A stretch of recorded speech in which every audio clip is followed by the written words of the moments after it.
ఇవాళ జగన్మోహన్ రెడ్డి వాళ్ళ షర్మిల చెల్లెల గురించి అంత నీచంగా ఎందుకు మాట్లాడుతున్నావు నువ్వు? నాకు అర్థమైతలేదు.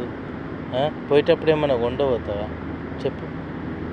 అరే మంచిగా మాట్లాడు కదా, అది ఏంది, అవి వర్డ్స్ ఏంటిది, అది అలా అవి అవి చెల్లెను ఆ విధంగా మాట్లాడతారా? ఏ చీర కట్టుకుంటే ఏమున్నది? చంద్రబాబు పార్టీ కలర్ చీర కట్టుకున్నది, అది ఇది ఏం మాటలు మాట్లాడుతున్నారు మీరు? జగన్మోహన్ రెడ్డి గారు ఒక ముఖ్యమంత్రి స్థాయి ఒక చెల్లెల గురించి ఇంత నీచంగా ఎట్లా మాట్లాడగలుగుతున్నావు నువ్వు? నీకెప్పుడు అర్థం కాదా మీకు? మీ పార్టీలో ఉన్న వాళ్ళందరూ అంతే, నువ్వు అంతే మాట్లాడితే ఎట్లా? ఒక సీఎం హోదా ఉన్న వ్యక్తి ఇంత నీచంగా ఎట్లా మాట్లాడగలుగుతారు మీరు?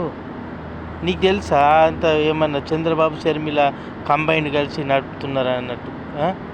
అది సెంట్రల్ పార్టీ కాంగ్రెస్, ఇది తెలుగుదేశం పార్టీ.